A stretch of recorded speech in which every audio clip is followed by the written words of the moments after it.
Kanji precisa mesmo ser estudado? É disso que a gente vai falar hoje aqui nesse vídeo. Oi, pessoal! Este conteúdo é gratuito para vocês. Você quer me ajudar de verdade a pagar os boletos? É só você curtir esse vídeo, se inscrever no canal e ativar o sininho.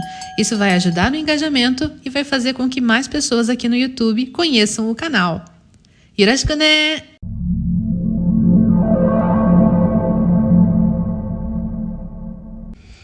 Tem muitas pessoas que passam os anos de estudo, anos e anos de estudo, sem aprender kanji.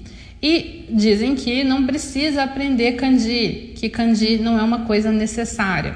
Mas eu paro para pensar, e eu gostaria muito de saber dessas pessoas, realmente, para que elas usam japonês, em que elas usam japonês, e também gostaria de saber qual é o nível real de japonês delas. Porque a gente escuta muito por aí as pessoas falando de fluência, né? A gente mesmo fala, eu quero ser fluente, eu quero ser uma pessoa fluente em japonês. A gente fala essas coisas, mas o que a gente considera fluência de verdade? Essa é uma coisa que eu costumo levantar muito, esse tópico aqui, porque eu acho que nesse tópico está a resposta de várias considerações nossas. Mas, falando rapidamente, eu acredito que fluência é uma coisa diferente para cada um. Então, pensa comigo, para uma pessoa que não sabe nada de japonês, ver alguém falando em japonês com um brasileiro falando em japonês, e esse brasileiro ele não se atrapalha, não parece se atrapalhar, pelo menos, ele fala e desenrola tudo, os japoneses gostam dele. Se você mora no Japão, você deve conhecer algum tipo de pessoa assim, que você talvez morra de inveja, fica assim, maldito, fala tão bem japonês, eu aqui toda torta. Talvez você pense isso, nesse tipo de coisa, mas talvez essa pessoa que você tanto admira, talvez essa pessoa não seja tão fluente assim na língua japonesa. Talvez essa pessoa cometa muitos erros e tenha várias dificuldades e você nem sabe disso, você nem se toca disso. Por quê? Eu acredito fortemente que é possível sim você aprender japonês até um certo nível sem precisar de kanji. Eu concordo que o japonês básico, um japonês para você aprender, para você ir numa viagem, para você conversar rapidinho, perguntar o preço das coisas, você não precisa saber escrever nada para isso. Você pode aprender apenas a falar, você pode escrever romanizado para poder auxiliar no seu aprendizado, né? Porque eu acho que é muito difícil para a gente aprender sem escrever absolutamente nada sobre o que a gente quer representar com a fala. Então, escreve romanizado. Inclusive, tem muitos livros de japonês que são romanizados. As pessoas não aprendem nem hiragana e katakana, elas aprendem só as coisas em japonês, aprende a gramática, aprende tudo mais, mas não aprende a escrever em japonês. Qual é o problema disso? O problema é que não importa o idioma que você estude, vai chegar um momento, mais ou menos quando você estiver no intermediário indo para o avançado, que você vai precisar observar o japonês real, a língua que você está estudando, seja lá qual for, vamos falar de japonês aqui. Você vai precisar observar o japonês real, de verdade mesmo, para você conseguir evoluir e chegar a ficar de igual para igual com um nativo. É muito difícil uma pessoa que não é nativa realmente ficar 100% igual a um nativo. É raro, é possível, mas é raro ficar 100%, porque a gente carrega muita bagagem do nosso idioma, da nossa cultura. Isso influencia como a gente usa o outro idioma. A nossa bagagem da nossa vida inteira como brasileiro, ela se reflete no japonês. E eu, sinceramente, eu acho isso uma coisa muito interessante. Eu acho uma coisa muito bonita. Eu acho que a nossa cultura, as cores da nossa cultura, as cores do nosso idioma, elas aparecem na língua japonesa e isso é muito legal. Isso também é charmoso para os japoneses. Isso também pode ser charmoso para os japoneses. Então, não é uma coisa para se preocupar tanto você não ficar igual a um nativo. Você não precisa ser um japonês. Você não quer ser um japonês, você quer se comunicar com os japoneses. Mas para você conseguir chegar num ponto em que você vai conseguir realmente fazer com que as suas considerações, os seus sentimentos sejam passados para o japonês, para a japonesa, para a galera com quem você quer falar, sem ter nenhum tipo de ruído, sem ter nenhum tipo de mal entendido. Você tem que entender como essas pessoas se comunicam.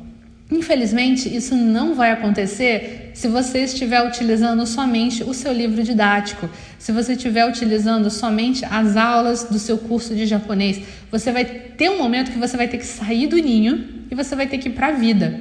E esse momento vai ser um momento que você vai precisar de kanji. Não dá para você estudar e aprender a língua japonesa completamente, terminar, digamos assim, o seu nível avançado, até você chegar num ponto que você está lá, frente a frente com o nativo, e você consegue expressar tudo que você quer, e você consegue entender tudo que a pessoa está expressando sem mal entendido, sem engasgar.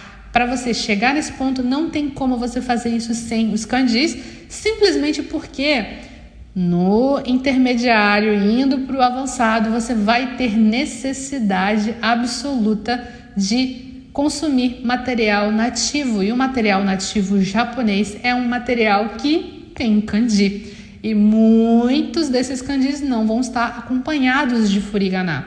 Então não tem jeito, a melhor forma, o seu caminho para você conseguir chegar mais rápido na sua fluência é você estudar kanji desde o início, desde o básico. Acabou hiragana, acabou katakana? Tá aprendendo vocabulário? Aprende os kanjis, Eu sempre defendo que você deve aprender os kanjis junto com o vocabulário que você está aprendendo. Se você vai aprender kanji separadamente, vai estudar ele separadamente, o mínimo que você tem que fazer é pegar vocabulário com esses kanjis e aprender esse vocabulário juntamente. Você está aprendendo vocabulário e como se usa o kanji nesse vocabulário.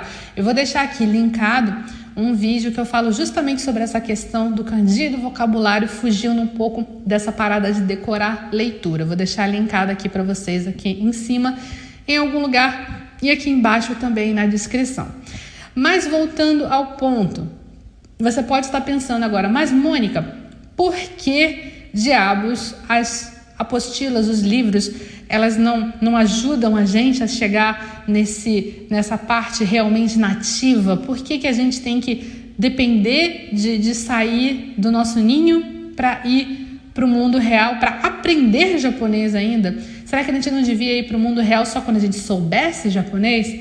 A real é que os livros eles não são perfeitos, porque o ensino de idioma é uma das ciências menos exatas que vocês vão ver. É muito difícil criar um material que funcione para todo mundo e que não deixe nada de fora, principalmente quando a língua é uma coisa viva. A língua muda o tempo todo, o idioma, a língua japonesa muda o tempo todo. Por quê? Porque o mundo muda também. Antigamente a gente tinha disquetes, a gente tinha CDs, usava mais CDs, né? Agora é tudo streaming, a gente tinha DVD, a gente tinha fita de vídeo.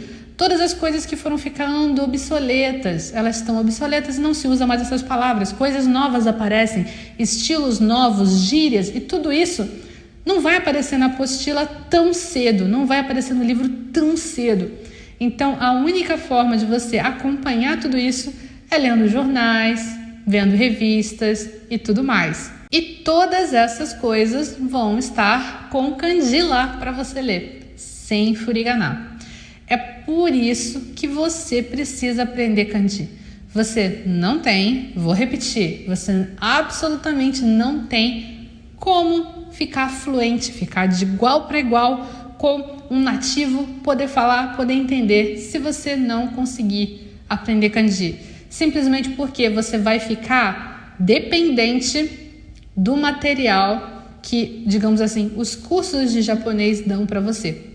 E esse material sempre vai ser um pouco obsoleto comparado com a vida real, porque a vida real é muito mais rápida. Imagina o tempo que demora para produzir um material, para mandar para revisão, mandar para gráfica. Então, você tem que ver as notícias, veja o que aparece na hora, vê os TikToks dos japoneses lá, vê tudo isso.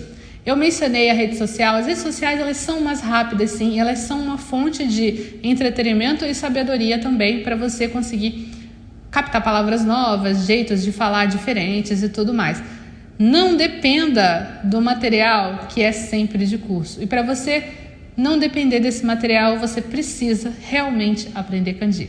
Essa foi a minha dica para vocês hoje. Espero que tenha sido valiosa para vocês. Coloca aí nos comentários para mim. Será que você já tinha se dado conta da importância do kanji para você chegar na fluência, para você conseguir chegar a ponto de conversar de igual para igual com os japoneses? Já tinha pensado nisso? Coloca nos comentários aqui que eu quero ver a sua opinião. Eu vejo você no nosso próximo vídeo. Tchau, tchau!